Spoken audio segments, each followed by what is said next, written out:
ces multiples personnes qu'on a appréhendées dans des bureaux de vote ci et là, certains avec plusieurs cartes d'électeurs, d'autres essayant de voter 2 ou 3 fois. Ça m'a quand même laissé songeur. Je me suis demandé comment est-ce que les gens parviennent à en arriver là alors qu'on prend toutes les dispositions pour avoir un processus électoral transparent. Et les gens s'exposent beaucoup, parfois pour combien? C'est-à-dire pour des broutilles. Parce que c'est des gens qu'on arme généralement avec 5 000, 10 000, parfois 2 000 pour qu'ils aillent faire le sale boulot. Il faut que les gens comprennent qu'on se rapproche de la modernité. À une certaine époque bien reculée, on pouvait encore se permettre un certain nombre de choses. Mais aujourd'hui, c'est tellement compliqué qu'il n'est plus évident de pouvoir poser un certain nombre d'actes. Vous amenez avec des cartes des gens. Et je suis même arrivé dans un bureau de vote, enfin, l'un des bureaux de vote où un monsieur est arrivé, il dit qu'il veut voter pour son épouse qui a fait un accident. Mais peut-être c'était... Et pendant que le scrutateur le mettait à la porte, il est venu se plaindre chez moi pour me demander si le scrutateur ne respecte pas son âge. J'ai dit à ce papa de se respecter justement, parce que j'ai estimé qu'il était dans la plaisanterie. Non, il faut dire que ça m'a marqué négativement. J'estime que les gens doivent prendre conscience de ce qu'une élection présidentielle, c'est quelque chose de très sérieux. Ce n'est pas de la blague, ce n'est pas Facebook ou je ne sais pas moi quel réseau social où les gens peuvent se permettre de s'amuser à longueur de journée. C'est quelque chose d'un peu plus sérieux que ce qu'on fait quotidiennement dans les réseaux sociaux. Donc quand on arrive à une élection présidentielle, il faut se prendre très au sérieux. Maintenant, j'ai été négativement marqué par l'attitude de ceux qui constituent même les bureaux de vote. Comment ça? C'est-à-dire qu'ils doivent être identifiables. Je ne sais pas pourquoi est-ce que l'ECAM n'a pas pris sur lui de ne pas faire identifier ces représentants de partis politiques. Pourtant, ils étaient identifiables, ils avaient des badges. Quel badge? En fait, pour ce que j'ai couvert médiatiquement. Ah, donc quand l'ECAM avait plusieurs badges. Un seul badge était pour le président. Vous êtes en train de me dire que quand j'arrive dans le bureau de vote, je peux consulter les badges de chacun pour savoir qu'effectivement c'est des gens... Non, ce que je veux dire, c'est qu'il faut des choses un peu plus visibles. Des chasubles, par exemple, des chasubles. On aurait pu doter les représentants comme des chasubles. Si. Quand tu viens... Non, j'ai dit qu'il n'y en avait pas. Le président en avait. Vraiment, chaque bureau de vote, le président était... Vraiment, peut-être en faux où vous étiez. Je vous dis que moi, je n'ai pas observé ça. Ça veut dire qu'ils n'ont pas porté. Voilà, peut-être. Alors, oui. Ça fait que ça crée un peu de confusion parce qu'on ne sait même pas. Les gens viennent s'adresser à vous, vous ne savez pas qui sont ces gens. Et à côté, vous avez... Le président à côté, et avec droit à un chasuble. Ça veut dire que d'autres... Ce n'est pas normal. Et à côté, vous avez des gens qui ont des téléphones en main. On vous dit qu'ils checkent sur les cams directement. Et visiblement, étaient associés à ceux qui étaient dans... Ceux-là doivent également avoir des chasubles. Ils doivent être identifiés. Tout à fait. De telle sorte que le travail qu'ils font soit un travail reconnu et tout le reste. Et à côté de cela... Vous demandez donc à l'ECAM de doter des chasubles au président et à tous les membres. À tous ses collaborateurs. Tout à fait. Autre chose. Très bien. Moi, je suis allé voter avec une maman, avec qui je suis allé voter en 2018 et en 2020. Sauf qu'arrivée au lycée de Tougobé hier, elle n'a pas retrouvé son nom quelque part. Elle n'a pas fait le transfert? J'ai dit qu'elle n'a pas retrouvé son nom quelque part. Elle ne peut pas avoir fait le transfert et revenir voter où elle a souvent voté. Et j'ai dit qu'elle n'était pas seule. Pour que vous compreniez donc que c'était pas une affaire où on l'a ciblée, mais c'est qu'il y a un mauvais travail qui a été fait. Enfin, les gens n'ont pas travaillé avec beaucoup de sérieux. Et c'est pour ça qu'elle dit que oui, il m'a donné la mention très honorable, c'est fait de la... c'est fantaisiste. Et les Kama fait ce qu'il a pu faire, mais j'ai dit qu'il y a beaucoup d'imperfections qu'il va falloir réparer. Ça, c'est ce qui m'a déplu, ce qui était négatif. Maintenant, ce qui était positif, c'est qu'effectivement, les forces de maintien de l'ordre ont été à leur place, ils ont encadré le processus électoral. Chaque fois que quelqu'un se retrouvait en indélicatesse, il était rapidement interpellé. Parce que, voyez-vous, les gens ont souvent cru que les forces de maintien de l'ordre sont là pour un parti politique ou pour... Non. Les forces de maintien de l'ordre étaient justement là pour encadrer le processus électoral. Je dis, dès que quelqu'un essayait de vouloir mal se comporter, on l'interpellait tout de suite. Et moi, ça m'a marqué. Il était mis hors d'état de nuit. Il était mis hors d'état de nuit. Ça m'a marqué. Maintenant, il y a d'autres Camerounais également. Vraiment, il faut que les gens... Je continue de dire qu'une élection, c'est quelque chose qu'il faut respecter. quand on dit qu'on n'ouvre rien, il ne faut rien ouvrir. Si vous êtes un alcoolique, si vous êtes un éthylique, si vous savez qu'on ne va pas ouvrir les bars le lendemain, achetez votre boisson, gardez-la dans votre frigo et allez boire chez vous. Ouais. Cette affaire qu'on venait toquer les fenêtres, autres là, pendant qu'on dit n'ouvrez rien, je dis c'est des comportements de voyous. Parce que tu passes, tu es en train de longer une route et tu entends à l'intérieur d'une maison, non, je l'avais glacé.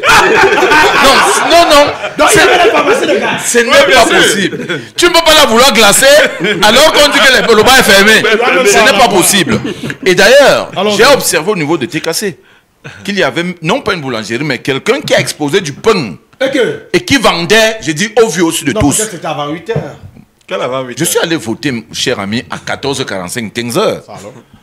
Donc je dis que c'est des les gens s'amusent, c'est que je dis. Vous appréciez l'efficacité, non, n'ont pas fait leur travail. Non, local, là. Non, les forces de l'ordre ont été plus postées vers les bureaux de vote. Il faut bien qu'on s'en comprenne. Il était en pleine rue, quelque part. C'était loin même du bureau. Il y a un commissariat là-bas. Je crois que ce n'était pas, il n'était pas concentré. En tout cas, j'essaie de dire, moi j'interpelle la citoyenneté des uns et des autres. Tout à fait. Parce que même si on demande aux forces de maintien de l'ordre de faire le travail, il faut que vous sachiez qu'en tant que citoyen, vous devez respecter la loi. Vous devez respecter la loi. Et vous devez vous faire violence vous-même. J'ai dit, et passer une journée sans aller au bar, sans manger, je ne sais pas ce que ça enlève aux gens. Maintenant, il faut bien que les gens sachent que si les gens se sont nombreux agglutinés devant les magasins, machin, pour prendre du pain avant-hier, je crois que c'était davantage parce qu'ils savaient que les enfants passeraient toute la journée à la maison et ils devaient avoir de quoi manger. Je ne suis pas en train de penser que les gens le faisaient en prévision de ci ou de ça. Non, je ne pense pas. Les gens étaient plus dans la prévision de ce qu'une journée à la maison, vous savez, pour ceux, quand vous parlez, pendant les vacances, quand vous voyez les enfants passer une journée à la maison, c'est les gens qui demandent. Ils ont petit déjeuner, ils veulent goûter avant midi, ils veulent déjeuner à midi, ils veulent goûter avant. Donc il fallait apprêter des choses la veille. Donc, dans l'ensemble, voilà comment moi j'ai observé le processus électoral. Maintenant, c'est pas terminé. Il y a également que, en fin d'après-midi, après la fermeture des bureaux de vote, on a justement vu une déferlante, une abondante actualité qui a circulé relative à la publication des résultats dans plusieurs bureaux de vote. Parfois, on s'est posé des questions. On s'est demandé est-ce que c'est exact, est-ce que ce n'est pas vrai. Mais là aussi, il faut que les gens sachent qu'il y a beaucoup de manipulations. Il y a beaucoup de manipulations, généralement en fonction du bord dans lequel on se trouve. J'ai observé, j'ai regardé certaines chaînes de télévision et j'ai eu le sentiment quand même que les gens ne travaillent pas objectivement. C'est-à-dire qu'on vous présente essentiellement ce qu'on veut vous présenter. On fait une faute de ne pas vous présenter ce qu'on ne veut pas vous présenter. Et ça laisse l'impression que vous ne voulez pas faire objectivement votre travail. Je continue de dire que quand on est journaliste, le journaliste c'est quelqu'un qui se doit d'être objectif. Tout à fait. Tout journalisme subjectif, moi, mes cœurs. Parce que moi particulièrement, j'ai dit moi, en ce qui me concerne. Moi, je suis pas... J'aime souvent dire que je n'aime pas quand on corrompt mon intelligence. Je déteste quand on corrompt mon intelligence. Et c'est en cela que je refuse souvent qu'on me présente des choses.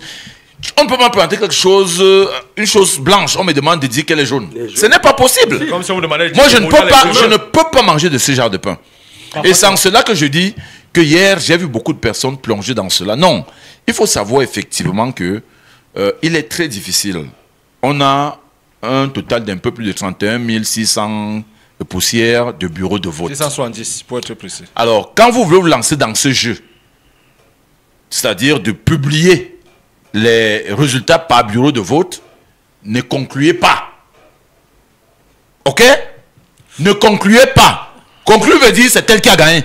Voilà la conclusion. Ça, c'est la publication. Ça devient la publication. Oui, c'est ce qu'on appelle la publication de tendance. Vous n'avez pas conclu. Donnez froidement les résultats d'un bureau de vote et passez.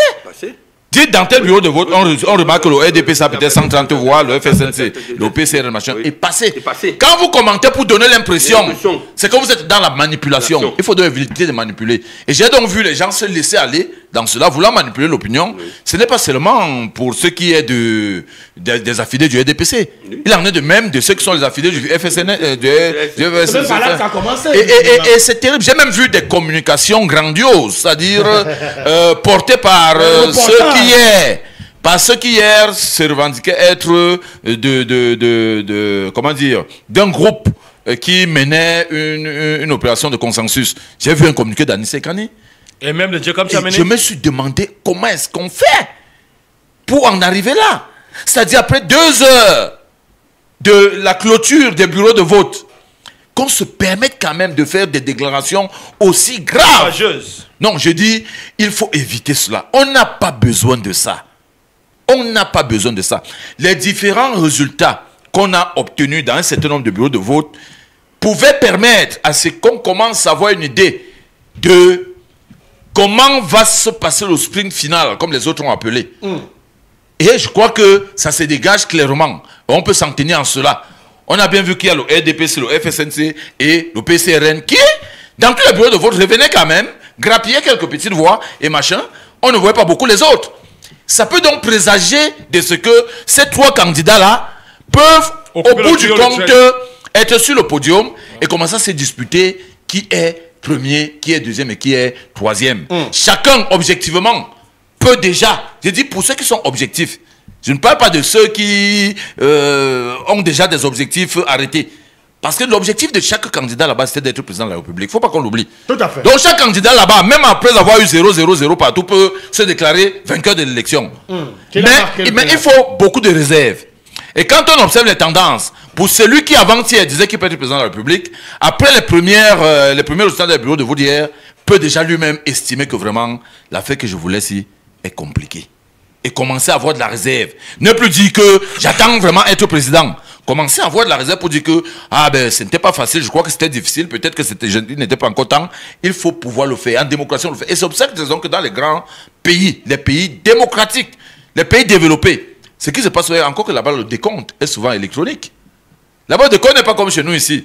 Généralement, les unes là-bas, dès qu'on a, je ne sais pas comment ça se passe, mais je crois qu'il y a un compteur électronique qui fait qu'à un moment donné, tous les résultats convergent vers un centre principal. Effectivement, parce que chaque bureau de vote est doté de matériel, de dispositifs de loger rapidement les résultats et c'est pour cette raison que dans ces grands pays, après 3h30 de temps, ou 4 heures, grâce à l'intelligence artificielle. Grâce à l'intelligence, avant c'était technologique. Après 4 heures de temps, un candidat pouvait se permettre de commencer à dire « je félicite tel ». Oui, parce que là-bas, ils ont les moyens technologiques pour avoir ce genre d'éléments et commencer à se féliciter mutuellement. Mais ici, nous sommes dans le manuel. Où d'ailleurs, on nous a fait découvrir que les tableaux, même que vous voyez, ne sont pas toujours en réalité les tableaux. On nous a montré que ça peut être fabriqué dans un... À l'église, il y a le tableau. On avait des endroits où il n'y avait même pas de tableaux. Je suis en train d'expliquer pour ceux qui aient des tableaux. On verra avec la bouche. Justement, je suis en train de dire, Angélbert, je veux qu'on se comprenne. Je suis en train de parler de là où il y a les tableaux, donc notamment dans les salles de classe. Je crois que tout le monde a vu circuler cette image de comment est-ce qu'on peut être dans une chambre et on organise un laboratoire qui permet de donner l'impression qu'on est dans une salle de classe et de dessiner un tableau avec des résultats. Je dis c'est suffisamment grave pour dire qu'il faut que les gens fassent très attention. Je ne sais pas qui on devrait attribuer cela, mais je crois que c'est des choses que les gens utilisent pour justement manipuler l'opinion, comme cela a été le cas toute la soirée hier. Lui, David Lopé, ça me fait vous poser donc la question suivante, mais il faut dire que les auditeurs, les marcheurs, peuvent déjà appeler au 693 62 38 28, 693 62 38 28, 676 78 06 53, 676 78 06 53. Vous pouvez donc appeler, chers marcheurs de la capitale, pour nous dire où est-ce que vous avez voté et qu'est-ce que vous avez observé en bien comme en mal hier dans le cadre de l'élection présidentielle du 12 octobre 2025, chers marcheurs sur la capitale. Je pense que vous avez les contacts et je prie la technique de bien veiller sur le téléphone, hein, parce qu'il pourra sonner à tout moment. Lui, David Lobert, on a vu une abondance de publications sur la toile, des résultats des candidats de part et d'autre. Alors, est-ce que selon vous, quand vous avez scruté et analysé ces résultats, ces chiffres qui venaient d'un camp comme dans l'autre reposent sur un fond de vérité? À la vérité, il faut commencer par souligner que la publication de ces chiffres est l'expression d'une soif. Dites-nous. La soif de changement. Si une certaine coterie politico-communautaire s'attribue le devoir de publier activement des chiffres au soir d'une élection aussi majeure, cela veut dire que les personnes qui fondent ce groupuscule sont mues par une volonté inextinguible de vouloir voir les choses changer. Maintenant, l'acte que ces personnes posent est-il répréhensible par la loi? Il me semble que les dispositions interdisent la publication des tendances. Mais ce sont des dispositions désormais archaïques et caduques. Dans un monde globalisé, dans un système démocratique, dans un environnement de pluralité politique, parce qu'à la vérité, une élection ne devrait pas faire l'objet d'une cachotterie. Très bien, on va prendre un marcheur qui est là sur la capitale. Allô, il est parti, allons-y. Ni de quelque suspicion que ce soit. Et je me suis rendu compte que, à l'opposé de ces chiffres qui étaient brandis par un certain groupe, un autre, acquis à l'ordre établi, s'est jeté à tout va dans le même exercice. Mais ce groupe était nettement plus ridicule et plus risible que le premier groupe. Parce qu'il y avait une soif de démontrer que leur candidat était en première position dans ces différents bureaux de vote. Or, cela est une entorse à la conscience nationale qui a fait un choix. Et ce choix doit être relié et connu de façon authentique. Ces micmacs, ces subterfuges qu'on veut utiliser. Très bien, on va d'abord prendre ce marcheur. Allô? Oui, à qui est honneur? Que se passe-t-il là-bas? Oui, alors, dites-nous, vous avez voté où et qu'est-ce qui vous a marqué positivement et négativement dans le cadre de cette élection? Alors, hier, j'ai bien pris ma carte d'électeur, mais je n'ai pas pu voter. Pourquoi? Parce que mon nom, mon vrai nom, n'a pas été, donc figurait sur la liste il y a en 2018. Cette fois-ci, il n'est pas là. Mais je veux dire ceci. Hier, la montée de l'opposition électorale camerounaise, avec 11 candidats, a accouché d'un monstre siamois. D'un monstre siamois. On a peur de l'opposition. On vous suit. Vous pouvez me suivre, hein? Allons-y, on vous suit très bien. Alors, donc par Jean Zalvé, ils nous ont parlé d'Agabéa. Hier, à Balafon Média, ils ont dit, à la fin de quoi, l'opposition n'a aucun représentant.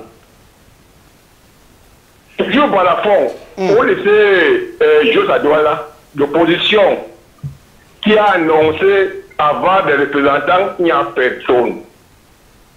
En Gaoundéré, si je mens, référez-vous à Balafon. Et qu'on soit en Gaoundéré, l'opposition n'a personne. Quand on parle donc d'un monstre, c'est à moi, ils nous font peur. Ils ont beaucoup d'argent, mais ils nous font peur. Et hier encore, Balafon me dit, troisièmement, le droit de Papoussam, l'opposition n'a aucun représentant. Qu'est-ce que j'ai qui ont beaucoup d'argent, 30 millions pour pourquoi ils n'ont pas de représentants? Mais ils nous font peur, ces gens. Ou alors c'est les fanfarons. Ils ont beaucoup d'argent. même pas à permettre à l'air fanatique, à l'air fan de 500 000 pour même voyager, aller suivre le vote de revenir. Il y a un là qui FMI qui se plaint même. Quand on parle de l'argent, il se plaint. Vous comprenez ça? Il y a un vrai FMI, hein? Pourquoi? Il a beaucoup d'argent. Mais il dit qu'on va travailler pour lui. C'est un néocolon. Il va travailler pour lui. Mais donner à votre suivant, même 500 000. Il se déplace. Vous me suivez bien là? Allons-y. Attention. Vraiment, et ce matin, je suis maintenant que les gens qui comptent, ils n'ont même pas parlé politique, ils comptent 31 150 PV. Ils les comptent en 2 minutes. Ils les envoient où? Non pas leur QG. Ils les envoient ça dans les réseaux sociaux. Vous comprenez cela? Moi j'ai peur, hein? Vous me suivez? Oui. Quand un pays soit comme ça, quand un représentant, quand il y en a le PV, il envoie ça à son QG. C'est pas dans les réseaux sociaux. Dès que je vois, moi je suis âgé, mais je vois la jeunesse qui sombre dans ce qui fait peur. Que les affaires que ça fait, que les jumeaux, c'est aussi à moi. On s'est battu, ils ont une tête, ils ont 2 têtes, ils sont comment? J'ai fini, hein? Allons-y, je t'ai par là. Elle m'a dit qu'il faut que tout le monde soit fonctionnaire. Jeune. C'est très grave, hein? Bon travail, je vous suis. Merci. Je rappelle que les marcheurs peuvent réagir au 693 62 38 28, 693 62 38 28, 676 78 06 53, 676 78 06 53. Lui, David Loba avait la parole. Vous me permettrez une digression. Nous sommes rendus au lendemain de cette élection. Que chacun se positionne selon son bord. Que ceux qui n'ont aucun prérequis nécessaire cessent de se fondre en déclarations tapageuses contre l'opposition. Je m'adresse à ce compatriote que je viens d'écouter. Il est de mon devoir de respecter son point de vue. Mais que ces gens cessent de tirer à boule ou à boulet sur l'opposition. Nous avons fait ce que nous avons pu faire hier. Et les chiffres détonnants qui sont en train d'être publiés ici et là, bien que questionnables, sont suffisamment expressifs de ce que l'opposition a joué son rôle. Donc on cesse d'utiliser des vocables malsains pour dépeindre telle ou telle situation. Je voulais donc chuter. Dites-nous, chutez par là. En disant que hier nous avons vécu l'expression d'une peur bleue perceptible au sein de l'ordre établi. Parce que la machine à remettre les choses en place qui a été activée et dont les actes ont laissé des traces de culpabilité nous démontre qu'il y a un grand défaut de sérénité dans le camp d'en face. Il faut gagner. Mais gagner pour faire quoi de cette victoire? Parce qu'au-delà de cette victoire qu'on se réclame ici et là, il faudrait qu'on commence par augurer de ce qu'on ferait de cette victoire. Jusqu'alors, le président de ma formation politique se garde de toute déclaration officielle sur les méandres de cette élection. Nos voix ont été torpillées ici et là, sous le regard complice de certains responsables de bureau. Nous ne voulons pas en faire un cas particulier, parce que nous considérons que le jeu électoral sous les tropiques a toujours été entaché de malfaisance. Nous regardons cela d'un œil amusé et nous voulons regarder ceux qui se prévalent d'une victoire certaine, jubilée, alors que leur conscience leur dit au plus profond d'eux qu'ils ne sont victorieux de rien. S'il faudrait donc commencer par établir un échantillon chronologique des forces politiques désormais en présence dans ce Cameroun, il faudrait le dire donc sans embâche. Il s'agit bel et bien du camp d'en face incarnés par leur formation politique, que nous connaissons tous, mais il s'agit surtout du FSNC, du PCRN et de l'UMS. Mais nous restons sobres dans cette posture. Nous ne revendiquons rien pour le moment. Nous sommes en train d'observer. Les gesticulations des uns et des autres risquent d'être touchées lorsque nous parlerons avec preuve de ce que nous avons vu, vécu et subi. Merci bien. D'accord. Norbert Ebodé, après la clôture du vote, à 18 h, on a vu une abondante publication des résultats des bureaux de vote par bureau de vote sur la toile, sur l'espace public, à large spectre d'ailleurs, qui pouvaient justement intéresser. C'est la même qui ne sont pas ici au Cameroun. Et est-ce que ces chiffres, ces résultats font foi? On va aller prendre un marcheur d'abord. Allô? Allô? Alors, bonjour. Oui, c'est qui? Oui, c'est Amadou depuis l'Afrique. Oui, allons-y. Oui, Amadou depuis l'Afrique. Ok, c'est que vous allez bien. Bonjour à tous les panélistes. Allons-y. Bonjour aussi à Francis Bonga. J'aime ce qu'il fait, son professionnalisme. Allons-y. Allô? D'accord, il est parti. Il peut revenir au 693 62 38 28. 693 62 38 28. 676 78 06 53. 6 76 78 06 53. Norbert Ebodé, vous avez la parole. Non, vous savez, évidemment, prendre le allons-y, peut-être qu'il revient. Ouais, allô? Allô? C'est le réseau qui dérange. Oui. Ok, désolé, vraiment, je voulais donner mon avis sur ce qui s'est passé hier pendant le vote. Allons-y. Allô? On vous suit, parlez, on vous suit. D'accord, ça fait, moi j'ai voté à la Piqueterie Ekoudou. Moi je voulais saluer vraiment le professionnalisme de l'agent de Bichard de la télé Camp de là-bas. Parce qu'à 18 h, quand elle venait pour le déploiement, il y a eu beaucoup de petites provocations. Mais ils ont été, c'est vrai, professionnels. Ils n'ont pas vraiment cédé aux provocations. Bon, j'ai appris ça. Et c'est un pas de là-bas. Et autre chose encore, c'est que j'ai remarqué hier avec que Coton Sport de Garoua a franchement battu le Real de Madrid dans toutes les salles. Mais là, vous êtes déjà dans les tendances. Ce que nous on n'admet pas beaucoup ici sur ce plateau. On préfère rester dans ce que vous avez observé en bien comme en mal. Et où est-ce que vous avez voté? Là, on ne veut pas beaucoup les tendances. D'accord. J'ai voté dans ma salle de 2D dans ma salle, il y avait 60 votants. Et moi, j'étais même observateur et c'est même nous qui déplions le bulletin de vote.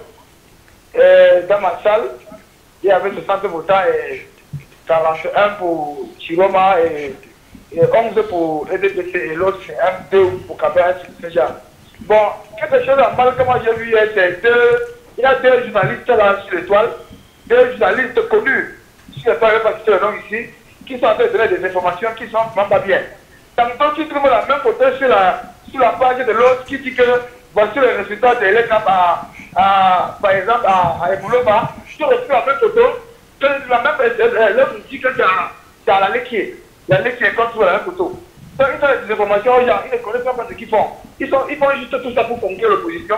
Et c'est pour quel intérêt, je ne sais pas. Mais ils donnent des mauvaises informations aux gens. Il faut que les Camerounais ouvrent les yeux. Il y a 2, je ne veux pas citer, donc 2 ou 3 journalistes connus sur les réseaux et même connus même sur les médias et qui donnent quelques mauvaises informations au peuple camerounais. Voilà ce que moi j'ai constaté et voilà mon avis. D'accord, merci. Norbert Ebodé, vous avez la parole. Je pense que le vote est terminé depuis 18 h hier. Aujourd'hui, place nette à ceux-là qui doivent confronter les procès-verbaux, compiler les différents résultats et donner le verdict. Quelques affabulateurs s'agitent sur les réseaux sociaux, encore qu'ils n'ont pas l'étoffe nécessaire pour donner les résultats de cette élection. La loi interdit de donner les tendances. On peut donner les résultats de son bureau de vote, lui, David, vous a dit où il a voté, Francis vous a dit où il a voté.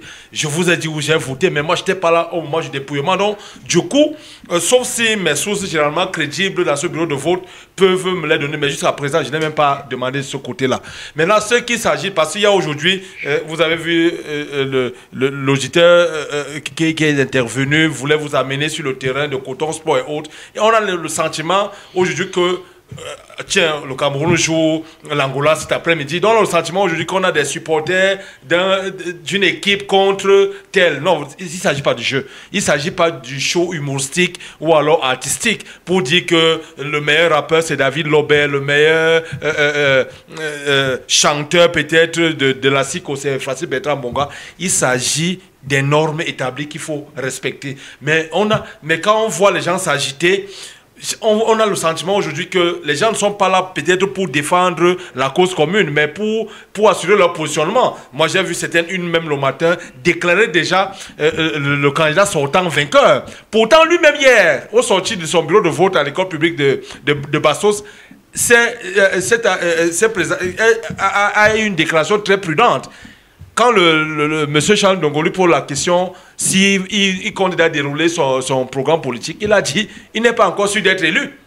Mais quand on voit cela donner les tendances, c'est comme s'il parlait en lieu et place du président sortant, qui malgré tout ce qu'il peut avoir comme artillerie sur le terrain, il reste quand même prudent. Mais pourquoi la même prudence n'est pas observée par ceux-là qui donnent les résultats à eux et à Dia? Parce que on va vous dire que le vote ne se limite pas dans les centres urbains. On peut gagner Douala, on gagne Bafoussam, on gagne Maroua, que sais-je encore. Mais il y a des coins et recoins où il n'y a même pas Internet. Je crois que les commissions locales sont en train de faire converger les procès-verbaux au niveau des commissions départementales. Avec tout ça va être centralisé au niveau de la commission nationale de recensement des votes. Et le verdict sera donné par le Conseil constitutionnel. Je crois que après le code électoral, on doit attendre, après la clôture, on doit attendre 15 jours. Donc, le 26 au plus tard, octobre ce mois, on sera fixé sur les résultats. Maintenant, quant aux tendances, qui a gagné, il y en a qui se déclarent déjà. Je crois qu'on n'est pas dans l'agitation, même si d'aucuns veulent nous servir du bis répétit en 2018. Parce qu'en 2018, on a vu quelqu'un qui se revendiquait tireur de pénalty, qui s'est proclamé président de la République. Mais jusqu'à présent, il n'est pas devenu. Il a même voulu emprunter un taxi Nyango en 2025. Il a été mis hors course. Donc, restons prudents. Restons prudents. Ce n'est pas à nous de donner les résultats. Je crois qu'il y a les instances compétentes qui vont donner les résultats. Donc, une agitation, telle a donné les bons résultats, telle n'a pas donné. Francis a constaté quelques irrégularités, tout comme certains sur la toile, mais ce n'est pas à nous de donner les résultats.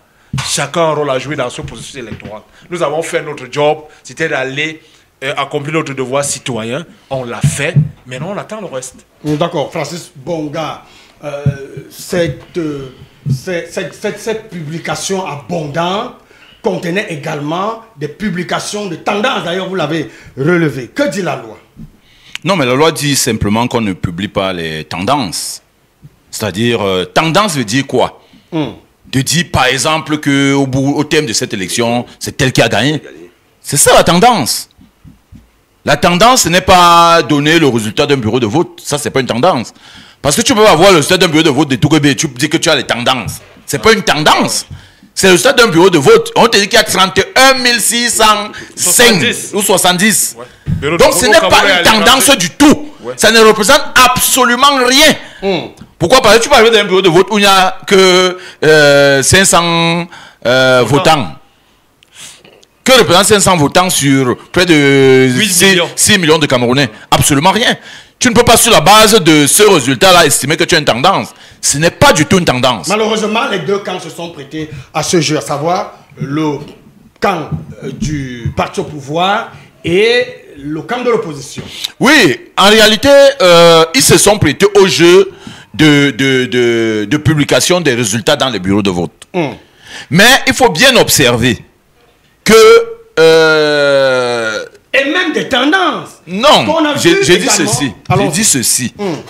Jusque-là, je dis que j'ai vu un seul communiqué qui sanctionne la victoire d'un candidat. Je vous mets au défi de me montrer un autre communiqué d'une faction qui a également dit que c'est plutôt tel candidat qui a gagné. Il n'y a pas. Je dis qu'il y a une seule, c'est-à-dire il y a une faction qui a régulièrement annoncé la victoire d'un candidat. Citez le nom. Non, mais le MRC, je l'ai dit ici au début de l'émission, le FSN, l'UPC, l'Union pour le changement. Oui, l'UPC, l'Union pour le changement. Je l'ai dit ici. Il y a un document qui circule. On va d'abord prendre ce marcheur et on vous revient. Allô? Allô? Bonjour. Oui, à qui est l'honneur? Allô? Appareil. Oui, on ne vous suit pas très bien. Est-ce que vous nous suivez? Bon, c'est vrai que vous allez donc revenir, puisque là, on ne vous suit pas très bien. Allô? Et donc, je suis en train de chuter là-dessus pour dire que les tendances, c'est donner une information qui conclut un processus. Et je dis que, comment on l'appelle, Anissé Ekane, hier, a clairement commis un communiqué dans lequel il demande au président sortant Paul Biya de féliciter le candidat Issa Chiroma Bakary. Parce qu'il estime que Issa Chiroma a gagné. Et d'ailleurs, je crois qu'ils ont même donné un chiffre en termes de pourcentage. Et c'est en cela que je dis que voilà ce qu'on appelle une tendance. Voilà ce qu'on appelle une tendance. Une tendance n'est pas le résultat d'un bureau de vote. J'ai vu effectivement la faction d'en face, c'est-à-dire les affidés du RDPC, annoncer qu'ils ont eu 100% partout dans le sud, machin. Sans dire qu'il a gagné l'élection. Ils disent qu'il a eu... Non, mais est-ce que ça n'a pas été dit par manière? Non. À Gilbert, nous sommes... Je vous dis que publier les tendances, c'est conclure sur un processus. C'est un processus. Très bien, on prend d'abord son marché. Et quand vous concluez... Et j'ai dit la conclusion avec l'UPC ou quoi vous appelez. L'UPC, l'Union pour le changement. Il a combien communiqué pour dire que le vainqueur c'est tel. Il a demandé à tel de féliciter tel. Et que c'était. Voilà une tendance. D'accord, on revient là. Allô?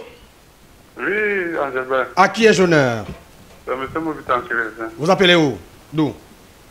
J'appelle de Yaoundé. Allons-y. Oui, bonjour à votre panel déjà. Bonjour.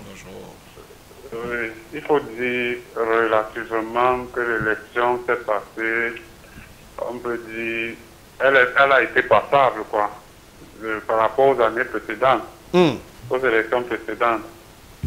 On peut féliciter Elekam qui a fait les efforts, malgré certaines petites irrégularités. On va dire quand même que dans l'ensemble, ils avaient vraiment la volonté de faire de bonnes choses. Parce que là où moi j'ai été, j'étais dans un centre de vote qui avait 6 bureaux de vote. Il n'y a vraiment pas eu de soucis. Ce que je peux déplorer aussi, c'est l'attitude des Camerounais. Je ne sais pas par rapport si c'est le fait d'être frileux par rapport aux anciennes méthodes, à ce qu'on a vécu auparavant. Parce que les électeurs, les Camerounais, faisaient tout comme suspicion. Il suffisait qu'il y ait une petite tête qui ne comprenait pas bien et les gens s'enflammaient, on ne savait pas pourquoi ils s'enflammaient. Par exemple, quand on a commencé le dépouillement, les agents de l'ECAM ont demandé à ce qu'on ferme les grilles et qu'on admette 4 personnes, 4 électeurs qui devaient assister au dépouillement. Et déjà dans les bureaux de vote où moi j'étais, la majorité des bureaux de vote avaient des scrutateurs. Tout à fait. Mais cet aspect de choses a failli créer un autre des heurts parce qu'on a demandé qu'on ferme les grilles et on admet 4 scrutateurs. Alors que 4 observateurs qui étaient dans la foule, qu'on prenait dans la foule, on ne choisissait pas, chacun se désignait. Mais s'il y a déjà 4 représentants, la salle peut étouffer. C'est pas bon d'avoir tout le monde dans une petite salle de classe. Alors qu'à partir de la grille, vous voyez tout ce qui se passe, c'était transparent. Donc cet aspect de choses, on voyait toujours des suspicions sur les agents de l'ECAM, alors que c'était normal. Et pour ça, pour ces petits détails-là, les gens s'enflammaient et tout, je ne comprenais pas pourquoi. Maintenant, il y a Atom 3 qui dit que les partis politiques n'ont pas travaillé à avoir des représentants dans les bureaux de vote. Il ne faut pas qu'on soit aussi méchant à ce niveau. Comme, par rapport aux précédentes élections, cette élection-ci, j'ai essayé de faire des tours dans d'autres bureaux de vote. La quasi-totalité avait des scrutateurs en Gilbert. La quasi-totalité. Merci de le dire. On a au minimum 3 scrutateurs dans les bureaux de vote. c'est vrai. On n'a pas pu couvrir tous les bureaux de vote. Et même, je vous dis, même le RDPC n'a pas pu couvrir tous les bureaux de vote en termes de scrutateurs. Donc, c'est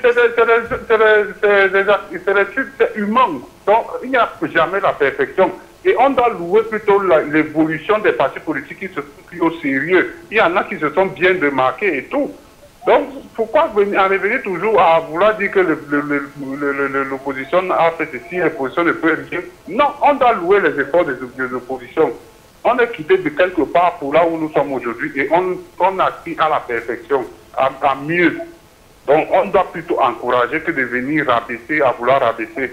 Maintenant, pour ce qui se passe au niveau des résultats et tout, on doit attendre. La loi, c'est pas pourquoi les Camerounais, on reproche à un régime de les CETA et on veut prendre le même temps pour gouverner aussi, pour venir avec au pouvoir.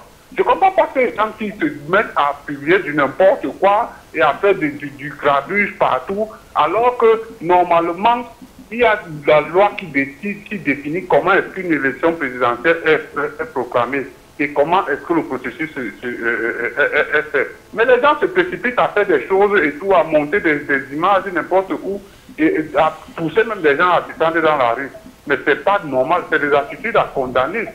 Maintenant, je veux qu'on me dise de manière objective, si on prend peut-être quelqu'un qui a déclaré que Issa Siroma est vainqueur, on lui demande à lui sur quelle base il le dit.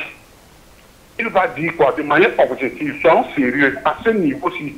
Je ne supporte pas le régime, je ne supporte pas tel ou tel autre parti. Donc, on ne peut pas dire par rapport, vous avez à peine 200 PV, 300 PV sur 31 260 quelque chose. Et vous déclarez déjà vainqueur. Ça, c'est pas logique. Vous ne pouvez pas reprocher aux autres la barbarie et vous apportez cette même barbarie-là. Ça veut dire qu'on ne veut pas de changement. C'est le remplacement tout court. Merci, je pourrais revenir, je reste avec vous. D'accord. Francis Bonga, vous avez chuté. Oui, j'avais pratiquement chuté. Sur la question. D'accord. Jean-Jacques Beya, on a observé, vous également, avez observé une abondante publication des résultats bureau de vote sur la toile et même des tendances. Est-ce que ça ne déstabilise pas le travail de l'ECAM? Ça ne déstabilise pas. Vous savez, l'auditeur précédent parlait de la gesticulation sur les réseaux sociaux. Vous savez, l'ECAM fait son travail, les partis politiques font le leur. Et il y a une commission de supervision, il y a une commission de supervision départementale qui a commencé à siéger, où les partis politiques devaient envoyer leurs représentants. Parce que dans une élection présidentielle, il n'y a pas une commission communale. Donc, les PV arrivent au chef d'antenne et l'ECAM et à l'administration et comme ça veut. Et ça remonte directement au niveau départemental où il y a une commission où c'est un président de tribunal qui est président de la commission départementale. Où les PV commencent à arriver, je crois que dans le Fundi, il siège depuis 6 h du matin pour la compilation des votes dans le Fundi. Donc, la gesticulation ne prouve pas qu'on a raison parce qu'il y a des structures qui travaillent. Et hier encore, je fais une digression. À la sortie du bureau de vote, il y avait une foule de jeunes qui jubilaient déjà en voulant commencer un peu de bruit. Je les ai appelés, je les ai expliqué comment se déroule le processus du bureau de vote jusqu'à la proclamation des résultats. Ils se sont mis à comprendre. Parce qu'il faut dire qu'il y a des partis politiques qui surfent sur la non-formation des Camerounais pour amener à des émeutes ou à des tendances. Dans une élection présidentielle, on ne fait pas les tendances, on parle avec les faits. Qu'est-ce que vous avez? Monsieur, j'ai 30 000 PV. Ok. Sur les 30 000 PV, quels sont tes scores? C'est comme ça qu'on commence à définir une élection présidentielle. L'élection présidentielle n'est pas sur Facebook. Oui, on va filmer. Angébert, je vous modifie. Parcourez Facebook. Allez même dans les comptes de ces influenceurs qui supportent n'importe quoi. Vous n'allez pas voir un influenceur publier 1000 photos de PV. Parce qu'il faut que nous soyons sérieux. Il va publier à peine 4... Il y a eu même des publications région par région, couvrant les 10 régions. Est-ce que ces publications sont fiables? On peut publier les PV de Douala, de 10 capitales régionales, mais ça ne fait pas la victoire du candidat. On peut publier Douala, je suis des réseaux sociaux. Je suis en pleine compilation des procès verbaux. Je vous dis, regardez toutes les pages de ces influenceurs qui appellent les Camerounais à descendre dans la rue. personne n'a pu publier 1000 différents PV. Donc 1000 différents procès verbaux des bureaux de vote. Personne n'a pu publier ça. Ils publient par exemple à Figuil. Ils vont prendre un bureau de vote à Figuil, ils publient. Mais un bureau de vote, ce n'est pas tous les bureaux de vote de Figuil. Oui, chaque centre avait au moins 5 bureaux. Un bureau de vote en Fou, ce n'est pas tous les bureaux de vote de Fou. Un bureau de vote à Mbomanisela, ce n'est pas tous les bureaux de vote des hauts de 4. C'est pourquoi je dis aux Camerounais qui m'écoutent, nous sommes là, on va défendre le choix des urnes, des Camerounais, de ceux qui ont voté. Mais travaillons d'abord ces 72 heures. D'ailleurs, il faut dire aux Camerounais, c'est la loi qui le dit. Après la clôture à 18 heures, on a 72 heures pour compiler et pour faire la requête et déposer au Conseil constitutionnel. 72 heures.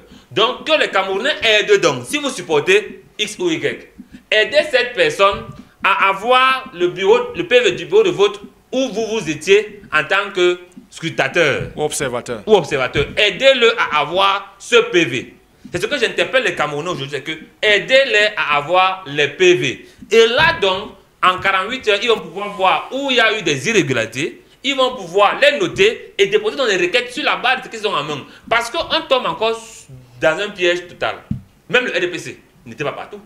Même dans nos Fuji, ici, il y a eu des cartes et qu'on sort. Il y avait des bureaux de vote, les centres même pratiquement vides sans RDPC. Parce qu'on a dit, humainement, c'est quasi impossible. Vous pouvez avoir une personne le samedi, le dimanche, il a une poussée chronique de constipation ou de diarrhée, il ne peut pas aller. Du coup, ce bureau de vote sera vide. Mais maintenant, Angèle, il faut dire aux Camerounais que Elecam fait son job, ils vont avoir leurs résultats, l'administration fait son job, aura ses résultats. Maintenant, les partis politiques engagés aussi sont en train de faire leur job, ils auront leurs résultats. On devra confronter. Maintenant, c'est en train d'être confronté actuellement dans les commissions départementales. Et je vous assure, là-bas, ça ne joue pas. Parce que j'ai les camarades qui sont dans les 58 départements actuellement en train de confronter les chiffres. Quand les Camerounais, eux, sont en train de publier sur Facebook, il y a des gens qui sont en train de travailler. Donc, pour dire quoi? Pour dire que nous sommes en train de travailler. Nous, les Camerounais, allons défendre les voix des Camerounais, de ceux qui ont valablement exprimé leur suffrage, jusqu'à la gare. Parce que le choix des urnes doit parler. Et je vous assure, Angèle, c'est ce qu'il faut que les Camerounais retiennent. Travailler actuellement. On a encore le temps jusqu'à mardi 17h pour réunir les procès verbaux.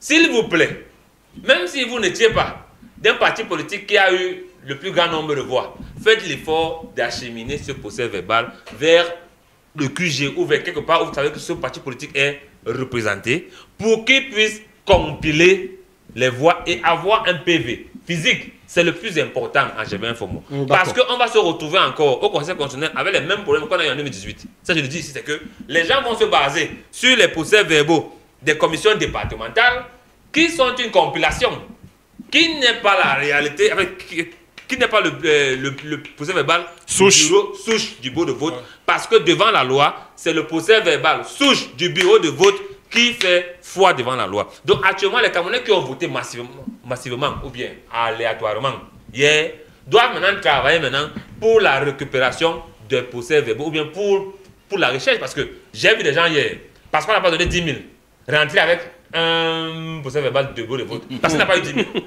Et voilà ce Camerounais-là qui va commencer à crier partout que tel a gagné. Peut-être il est rentré avec un procès verbal. Il est passible même de sanction. Non, il est rentré avec, il vous dit que mieux X, mieux Y.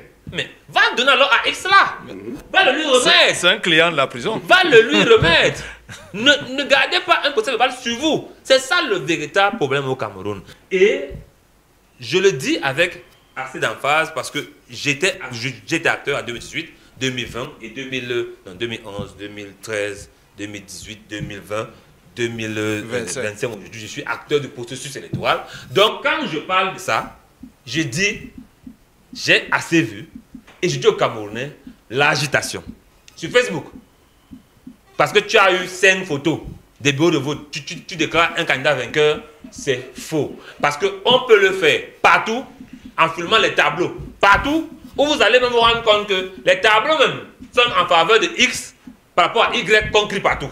Donc, les Camerounais travaillent actuellement pour les 48 heures-ci à réunir les procès verbaux partout où ils se trouvent. Et de là maintenant, nous allons tous réclamer notre victoire, la victoire du choix du peuple. Norbert Ebodé, hier, il était carrément impossible de circuler pour aller voter, pas de taxi, pour ceux qui n'avaient pas de véhicule personnel. Il parcourait des dizaines de kilomètres à pied pour aller voter. Ça a aussi peut-être contribué à ce fort taux d'adaptation observé. Oui, les Camerounais veulent plus s'informer sur Facebook, mais il n'y a pas toujours la bonne information sur Facebook. Je crois que les médias classiques continuent d'accomplir un travail de service public. Beaucoup ont eu le sentiment que le monde s'arrêtait hier. Parce que nous qui habitons les quartiers où il y a beaucoup de stations-service, on avait que la couleur jaune, les taxis parqués à divers endroits. Quelques motardsman courageux ont fait la recette hier. Vous imaginez, quelqu'un qui part de Biémassé pour un col du aller-retour, il va pas payer 100 francs. Donc la psychose n'avait pas lieu d'être. C'est comme, je disais il y a un motardsman, une élection c'est un peu comme une compétition sportive. Il y a eu la CAN au Cameroun, des gens vaquent à leurs occupations. Mais l'élection, selon la loi camerounaise, se tient un jour férié qui est le dimanche. Donc, et on dit, les bureaux sont ouverts à 8 h et sont refermés à 18 h. Mais le monde ne s'arrête pas pour autant. Pourquoi les gens devaient se draper du manteau de la peur? Non. Il fallait sortir. Ce n'est pas une raison que de dire non, on n'a pas pu sortir parce qu'on avait peur. Je crois que personne n'a été menacé hier dans les coins de rue. Les gars, les forces de maintien de l'ordre étaient plutôt là pour sécuriser le vote et canaliser les énergies débordantes, ça et là. Pourquoi les gens sont donc restés? Parce que c'est bien beau de rester sous la table et de revendiquer. Qu'est-ce que vous faites pour que la donne change? C'est bien beau de dire non, on veut le changement, on veut ci, on veut ça, on veut ça. Qu'est-ce que vous faites à votre niveau? Qui doit... Est-ce que c'est comme quelqu'un parlait de l'espérance quelque part? Est-ce qu'on doit tout attendre du ciel? Est-ce qu'on doit être là à faire tout le temps des neuvaines? Même Dieu à un moment donné est fatigué. Qu'est-ce que nous faisons nous-mêmes pour que la donne change? Je crois qu'en allant accomplir son devoir citoyen, parce que je ne sais pas pour vous, mais quand vous sortez du bureau de vote et accompli votre devoir civique, vous vivez comme une transfiguration à Gelbert. Vous êtes comme libéré d'avoir posé un acte patriotique. Parce que voter, c'est poser un acte citoyen. Mais pourquoi rester à la maison? Dire que non, on n'a pas pu voter parce que vraiment, c'est parfois des explications qui n'ont pas d'autre cité. Mais même si nous, on va continuer, ça c'est un aspect. Maintenant, nous, on continue de condamner l'aspect des tendances. Vous posez la question tout à l'heure à Francis Bertrand Bonga. On voit un jeune de l'UNDP, Paul Mbafor, le grand frère de l'autre, pour ne pas le nommer, qui félicite d'or et déjà Chiroma Bakary. Et on voit notre président de parti qui a investi un candidat qui dit féliciter déjà le président Paul Biya, alors que les commissions départementales sont en pied d'œuvre pour compiler les résultats. Un marcheur sur la capitale est revenu vers vous. Allô, bonsoir, bonjour. Bonjour. À qui ai-je honneur? Allons-y. S'il vous plaît, moi je fais l'instance dure. Le Cameroun est un pays divisé. C'est ce que moi je vois. Ils ne savent rien faire ensemble. C'est ce que moi je vois. Il y a les gens qui sont noirs, mais ils réfléchissent comme des Français. Attention à ceux qui font ça. Ils sont noirs de peau. Mais ils savent qu'en Afrique, les gens ont le pouvoir. Mais moi, j'ai le pouvoir, ils ne font pas ça. Ils savent ça consciemment, mais ils réfléchissent comme Donald Trump. Ils font l'hypocrisie. Je suis là, ceci. Comprends? Le Cameroun doit être résolu par un gentleman agreement qui doit être incomparable entre le président de la République, les partis politiques et les ministres cultes. C'est pas ce qu'on dit à quelle élection. Ça va aggraver ça, hein? il y a 2 mois, le président Daniel a invité l'ancien à venir manger chez lui. Vous me suivez? Vous me suivez? Oui, allons-y. Il dit, il y a 3 mois, ou bien 2 mois, l'ancien président Daniel a invité celui qui a battu à l'élection, il est marié chez lui. Vous pouvez expliquer ça, le plan symbolique, contrairement à ce qu'il récite David Lobé. Il récite comme Donald Trump. Nous sommes sur le grand droit, c'est faux. Sur le grand droit. Il dit que Internal Agreement, depuis 91, depuis 90, j'ai encore vu que quelqu'un peut billard quand il gagne. J'avais au Cameroun, mais on le fait ailleurs. J'ai encore vu ça actuellement. Mais David Lobé, vous le citez. Vous ne le citez pas. Au Cameroun, en Côte d'Ivoire, les gens aiment être là. Moi, j'aime être là. J'aime être là pendant tant même. Je fais l'hypocrisie, hein. Le est hypocrite. Il est hypocrite. Donc, on dit, comment il a fait? C'est la mort qu'il a levé. Vous aimez bien? La mort qu'il a levé. Vous voulez même qu'on fasse au Cameroun? C'est l'hypocrisie, vous êtes des enfants. Moi, j'ai 70 ans, hein. C'est l'hypocrisie. Moi, bien sûr, quand on présente bien, vous ne parlez pas. C'est l'hypocrisie. Bon travail. Merci. Alors... Nous continuons de dénoncer avec la dernière énergie la manipulation. Vous remarquerez même que sur la toile, il y en a même qui affichent derrière la photo officielle d'Issa Chiroma Bakary comme étant le futur président de la République. Je crois que... Trop de manipulation. Non, il y a trop de manipulation, mais je ne suis pas de l'administration territoriale, mais on a le sentiment que les prisons n'auront même plus de place dans quelques jours parce que celui qui nominate va délivrer à eux, à déjà certainement les gars d'avue administratif. Je crois qu'on devrait rester serein. Ne devons pas céder à cette manipulation, d'où qu'elle vienne. Parce que je disais tout à l'heure qu'il y a un président de parti, le FDC pour ne pas le nommer, qui vient de déclarer, qui vient de reconnaître la victoire du président Sultan, qui lui-même ne se reconnaît pas encore vainqueur, puisqu'il répondait à la question en disant qu'il ne peut pas encore déployer son programme politique, n'étant pas sûr d'être candidat. On compile encore les résultats, on n'a pas encore rendu les résultats publics, donc ça ne sert à rien de déclarer un tel ou un tel vainqueur de cette élection présidentielle.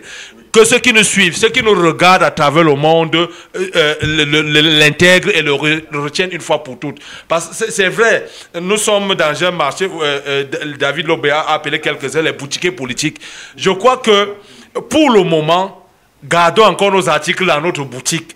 Je sais que beaucoup s'empressent à se positionner pour avoir des straponteurs, parce que beaucoup sont allés à cette élection pour avoir une vitrine, question de se préparer pour les législatives et municipales à venir, peut-être n'ayant pas été investi pour ce qui est des régionales qui interviennent dès le 30 novembre prochain. Donc restons sérieux, restons concentrés. N'essayons pas la manipulation. Il y en a qui mettent même leur numéro sur les pages Facebook pour demander qu'on leur envoie les PV. Pourquoi leur envoyer les PV? Est-ce qu'ils sont électables? Est-ce qu'ils sont le Conseil constitutionnel? Parce qu'il y a un qui est dans son coin, qui est en train de regarder ce cinéma et est en train de rire. Et lui, c'est le président du Conseil constitutionnel. Je crois que dès qu'il va donner le verdict, il n'y aura plus de débat. D'accord. Francis Bonga, vous au moins, vous avez une voiture personnelle et une voiture de service. Nombreux sont ces électeurs qui, justement, ne pouvaient pas aller au vote et qui sont restés à la maison. D'autres ont fait des kilomètres à pied. Est-ce que c'est normal dans un pays où on voulait que tout le monde exerce son devoir républicain? Ah oui, mais c'est normal. Dites-nous. Vous voulez que l'État fasse quoi? Comme mettre à disposition là. Comme mettre les véhicules à la disposition des gens pour qu'ils aillent voter. Non. Je crois que chacun, et c'est pour ces raisons qu'on laisse la liberté à chaque citoyen de s'inscrire là où il le veut. Quand vous habitez Biémassi, si vous habitez Biémassi, Lac, inscrivez-vous là. Il y a les bureaux de vote là. À Biémassi, là, à Victor Hugo, je ne sais pas trop, là, à Vogt, il y a les bureaux de vote là. Si vous habitez, je dis n'importe quoi, Mimboman, Château, inscrivez-vous au bureau de vote qui est à l'école publique de Mimboman. Comment se fait-il que vous résidez à Mimboman Château? Vous allez vous inscrire à Mélène? Mon père Ebodé habite à Yaoundé 6, mais il a voté à Yaoundé 7. Non, j'ai l'attachement viscéral. Il a voulu voter là-bas. Voilà, j'ai voulu voter. On a interpellé les gens plusieurs fois. On a demandé aux gens d'aller s'inscrire. Et vous savez que vous pouvez faire une mutation. Oui. Vous arrivez dans un bureau de vote, vous rappelez à l'agent Elikam qui est là que vous êtes déjà inscrit dans un bureau de vote, par exemple à je ne sais pas trop où. Il va entrer dans le fichier et il va annuler votre inscription là-bas. Il vous réinscrit dans le nouveau bureau de vote que vous voulez. On appelle ça, c'est une mutation. Ouais. C'est ce que tous ceux qui changent de quartier autres devraient pouvoir faire.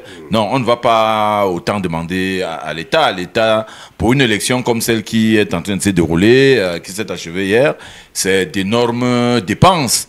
On ne va pas rajouter. Moi, je pense que c'est suffisant. Les gens doivent justement exercer leur devoir citoyen en âme et conscience, en toute responsabilité, en se déplaçant librement, sans avoir besoin que l'État mette à leur disposition de véhicules. D'accord. Louis David Lobert, vous avez certainement parcouru à pied la distance de votre maison à votre lieu de service. D'autres ont fait des kilomètres à pied, des dizaines d'ailleurs. Est-ce que c'est normal? À la vérité, Angebert, vous nous avez soumis aujourd'hui à un devoir de restitution de ce que nous avons vu, entendu et vécu hier. Et c'est dans cet élan républicain et moral que nous nous contraignons à ce devoir. Mais nous sommes en train de papoter sur des anachronismes. Parce qu'à la vérité, rendu à 43 années de magistère... Rendu à 43 années de magistère, le système électoral, qui n'est jusqu'alors pas consensuel, n'est pas consensuel, devrait être lourdement amendé. Et s'il avait été élémentairement amélioré ou amendé, nous ne serions pas en train de faire des supputations. Il fallait simplement l'informatiser. S'il y avait une once de disposition informatique autour de cela, ces jérémiades concernant les publications de ce que les gens appelleraient tendance ou des chiffres révélateurs de la victoire de l'un ou de l'autre candidat ne poseraient pas problème. Mais il faut rappeler, et là je voulais attirer l'attention de mon frère Jean-Jacques Bia, qu'au-delà des lois qui gravitent autour des dispositions électorales, il n'y a que le code électoral n'est pas une émanation consensuelle. Bien que nous ayons décidé, dans un élan républicain, de participer à cette élection.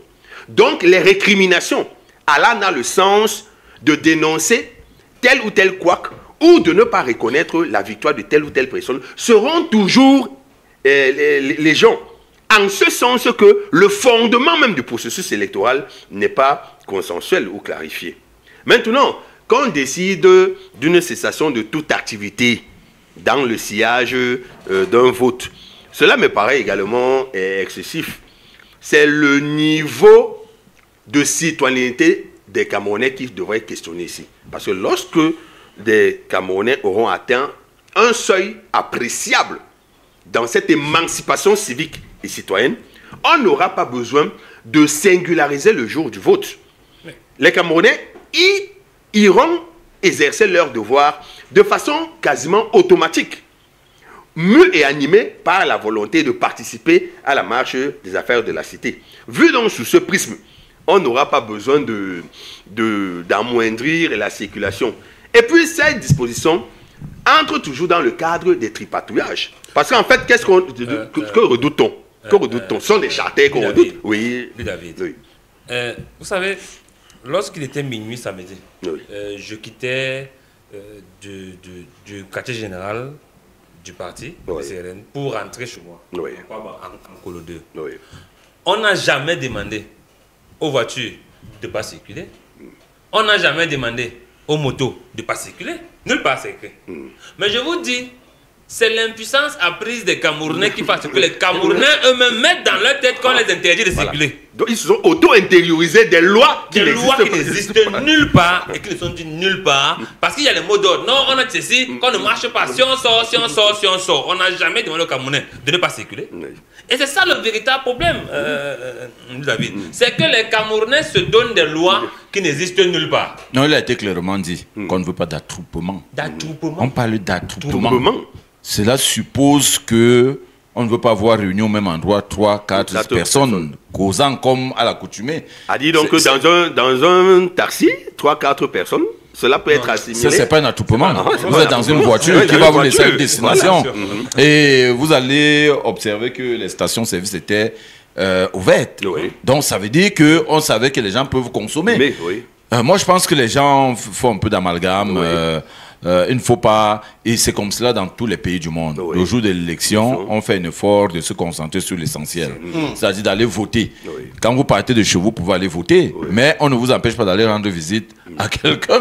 Vous pouvez naturellement aller rendre visite à quelqu'un et repartir chez vous. On ne vient pas fouiller dans la maison pour savoir si ou non vous avez été ensemble. D'ailleurs, quand vous allez dans une maison, la plupart des maisons chez nous les Africains, c'est 8, 9, 10 personnes. Oui. Donc on pourrait penser que c'est les attroupements, mais que non.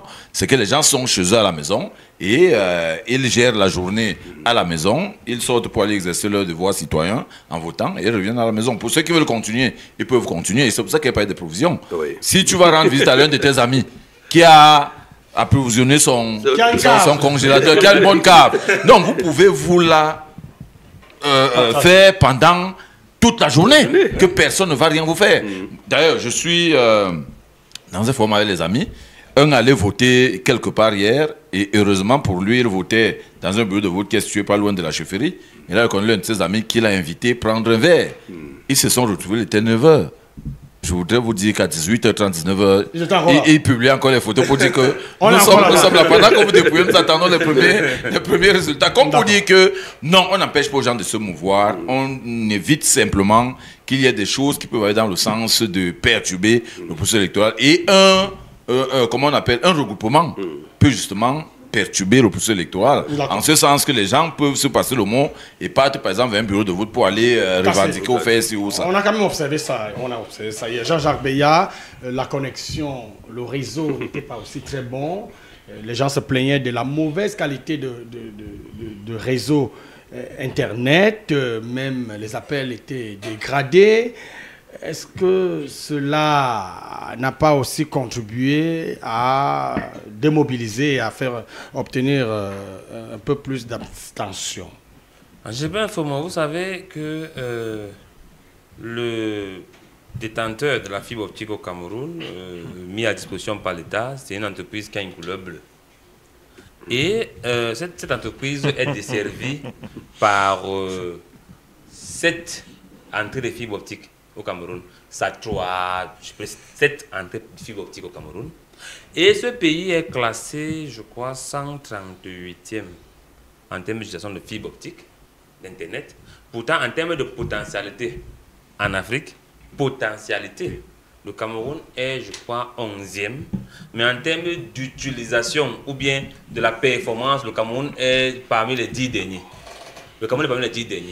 Ça prouve donc que au Cameroun, il y a d'abord une volonté manifeste de ne pas permettre aux Camerounais d'être connectés. Permettez-moi encore de faire une digression. Très rapidement. Le 31 décembre, souvent au Cameroun, le réseau dérange. Pourquoi? Parce que le peu de ressources d'Internet ou de réseau comme un sous-pied, quand les Camerounais commencent à vouloir s'envoyer les messages de bonne année, le réseau est saturé. Vous allez donc voir donc, que la même chose s'est produite hier. Parce que lorsque vous envoyez les gens dans les bureaux de vote, vous êtes obligé de tous connecter et de vouloir tous communiquer au même moment. Et comme au Cameroun, donc, on a mis seulement 10% des ressources sur les 100% potentiels au Cameroun, le réseau s'est retrouvé perturbé. Moi, j'étais obligé de mettre mon téléphone sur mode avion parce que ça ne passait pas. Donc, il était pas préférable même. C'était très difficile de contacter quelqu'un. Parce qu'au Cameroun, on a refusé d'utiliser d'autres méthodes de connectivité parce qu'ils savent ce qu'ils font.